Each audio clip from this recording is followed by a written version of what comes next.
Hello, and welcome to the ACEC Tennessee Engineering Excellence Awards online project submission walkthrough. This video is meant to give you just a high-level walkthrough and understanding of the online submission process. So I would recommend also downloading the 2021 instructions to submit, which can be found on our ACEC Tennessee website, which is acectennessee.org. Hopefully, with these tools, so with this video and the instruction to submit, you will feel confident while walking through the submission process.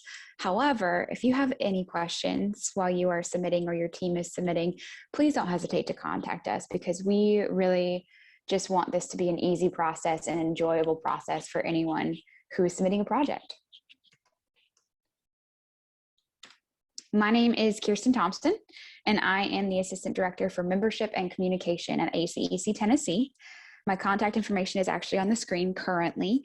Again, if you have any questions, please don't hesitate to contact me. Even if I don't have the answer immediately, I will do my very best to find the answer and get you a response as quickly as possible. As we're kicking off this EEA cycle, this 2021 Engineering Excellence Awards year, there's a few dates that you should know and remember. So those dates are July 17th, August 27th, and November 4th. July 17th is our Part 1 submission deadline, when the consent form and the project submission fees are due. So the consent form is your submission application downloaded in a PDF format that will need to be signed by both your firm representatives as well as your client or owner firm representatives. And it's just verifying that all the information submitted is approved and also correct. And then the fees, I feel, are pretty straightforward. It is just your project submission or entrant fee. So all of those, both of those are due by July 17th. And we'll walk through what that consent form is and where you download it in just a few minutes on the online submission portal.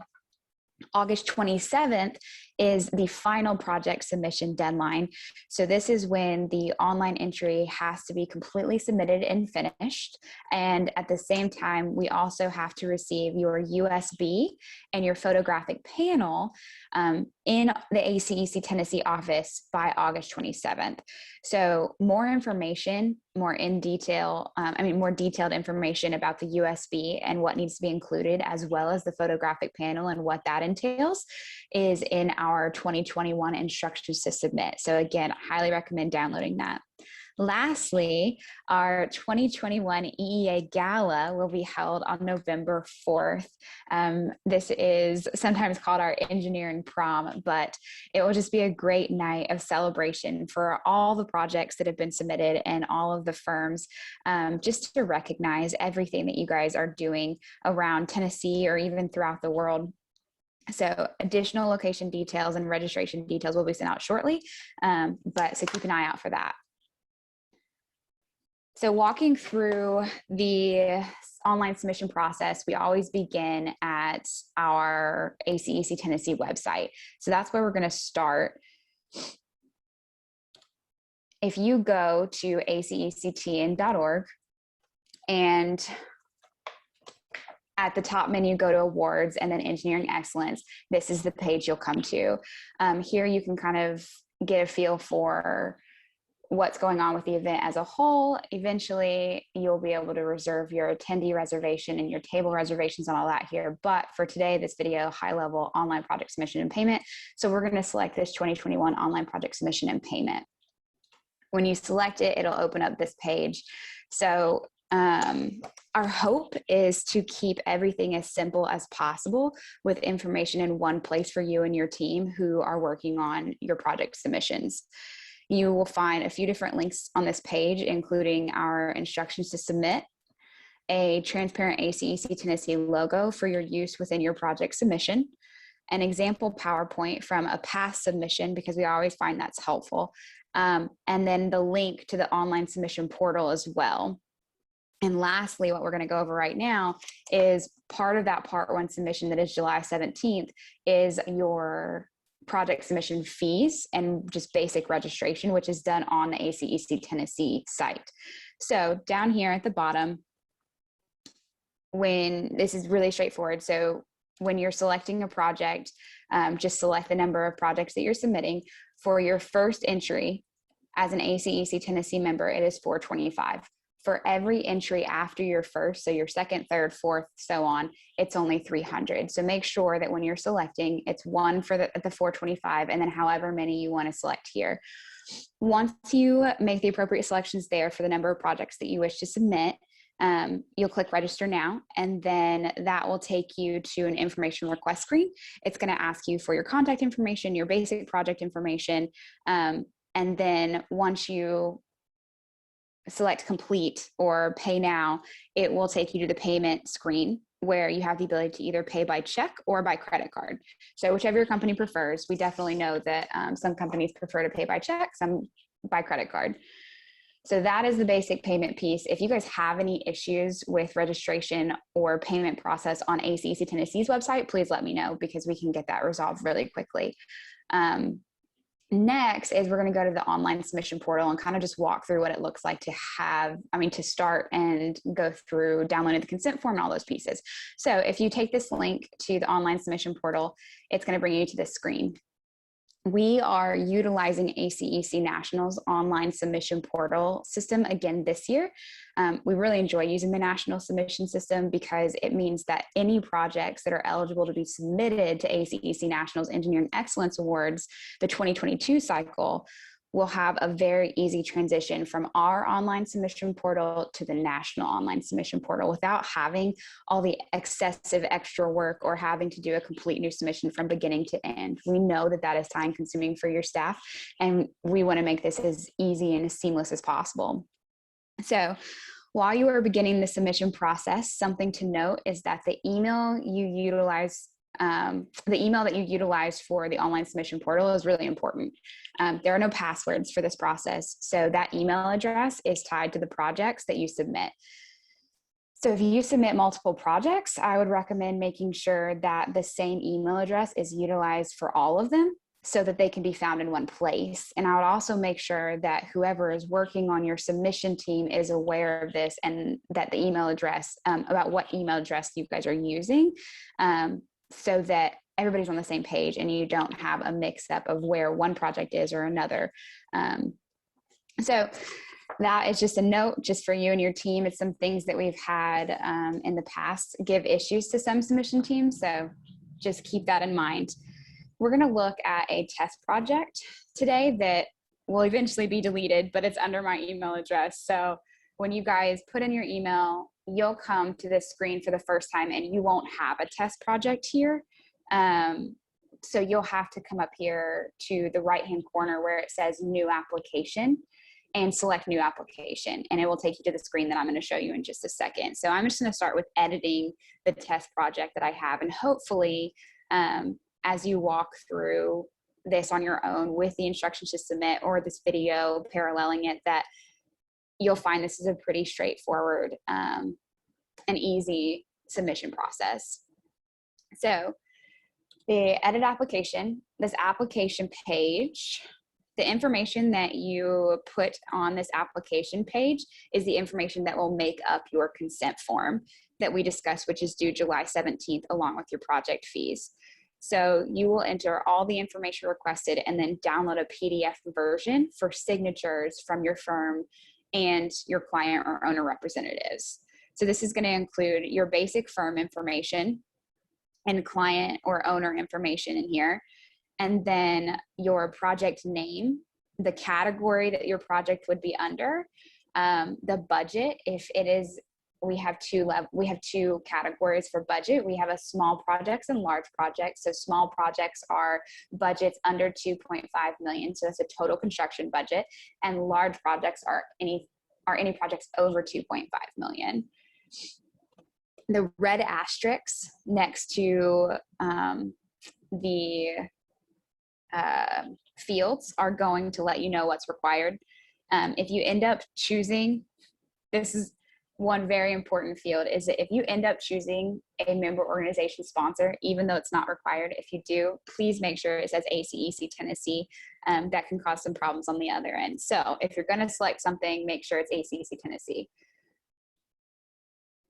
If you're sharing the project submission with another consulting firm, you can include both consulting firms under the contacts section, first by adding the firm information and then contacts for that firm below. So right now you'll see that I have a firm here, ACEC Tennessee, and I have multiple contacts below it.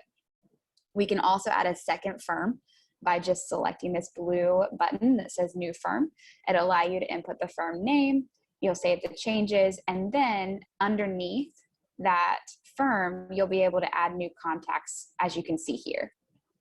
So each of the contacts portion of the application is incredibly important, especially for the population of that PDF consent form. If it doesn't have these three contacts that it's requesting in the yellow, so your CEO, your firm representative, and your senior executive principal, it's going to have an issue populating the PDF. The same thing for the owner representative or the client owner contacts for the project. There's a specific role that needs to be placed so that the PDF will populate. So the system is going to require that for each of the firms, the consulting firms, that you have three contacts: a CEO, a firm representative, and a senior executive principal. Next, you have your client owner contacts, and these contacts will basically be, this is who is going to be signing your consent form on the client owner side. So that's why it is the owner representative. When you go in to input a contact here, the most important thing is that the role that you're selecting needs to be owner representative. There's a different section for job title. So if that person is the president or CEO of a company, that's fine. But for the purpose of this submission, you need to make sure you put owner representative here, because that triggers the signature form to populate properly on the PDF. So once you complete all of your contact and input all of your contact information, you will verify the information that you or your team completed and select Save Application. When you hit Save Application, it'll take you back to your main project screen. And from there, you can see under Action, right next to Edit Application, there is a red PDF selection. This will allow you to generate a PDF of the application that you just completed, which is your consent form for the project submission. So if I select that, it's going to generate this PDF. Couple of things to check your PDF for prior to sending it to representatives. There should be multiple pages included. One for your project information, one for your firm representatives and those signatures, and another for your client and owner signatures. So before you download this and send it off to people, please make sure that there are pages for each of those pieces. We have had so many times that people have done that and they're like, I don't have signatures for my client or my owner. And we have to go back and assist and make sure that everything is working properly. So if something does happen and you can't figure it out, again, give us a call, send me an email, and we will get it sorted out for you. We're always here to help with that. So the next step is to just gain those signatures from the representatives on that PDF consent form. You can either print it and send it to them and scan it back into your computer, or you can have them sign it electronically. That's completely acceptable. And from there, you will actually take the next step, which is uploading your project files in the submission portal. So again, under Action, you have Edit Application, you have your PDF consent form, and you have the green Upload Project Files button. When you select that button, it takes you to where you're going to spend the rest of your time in project submission now that the initial application piece is done. Once you have the PDF consent form back, you're going to upload it next to this official entry form. And again, that plus your project fees have to be done by July 17th. Each of the components of this project upload are listed with additional details in the instructions to submit if you are in need of that. We, again, highly recommend you going through that prior to uploading files. We recommend you having it handy next to you.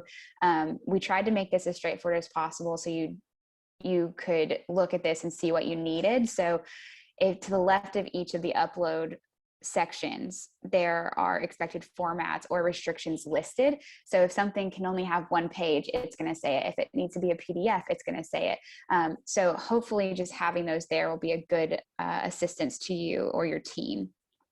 Something to note when you are uploading photos to your submission is that photo captions will be submitted below each photo on the online submission portal. So with this, you'll upload the photo and then you'll put the caption for that photo below it in the blank that becomes available. However, when submitting these captions and photos via USB, that has to be delivered to the ACEC Tennessee office along with like your photographic panel, we ask that you actually submit each photo individually, but then have all of your captions for all of your photos within a single Word document. It makes it a lot easier for us to utilize those things later. And all of that information, again, is in the instruction to submit, but I always like to point it out as I'm walking through. So once you have all these files uploaded and everything looks good to you and your team, you have a couple of options. You can save and finish later, come back and check it, or upload pieces at a time is usually what people will do. And then you also have the finish and final submit. So once you select the finish and final submit, we will get a notification. We will get a notification and be able to review your submission. If we feel anything is missing or anything needs to be updated, we will contact you and work with you to resolve those items. Again, we want this to be a seamless process. We're on your team and we want you guys to have fun with it. So any way we can help, we're always up to do it. And we will make sure that everything looks good on our side with plenty of time, hopefully, to get anything corrected that needs to be corrected. Hopefully this short walkthrough is helpful. This is just, again, meant to be a high-level overview to assist you as you begin the online submission process. Please know that you can contact us with any questions, and we're happy to assist and very excited to see the projects that you submit. Any questions, send them our way, and we hope you guys have as much fun with this as we usually have, and we can't wait to see it. Thank you so much.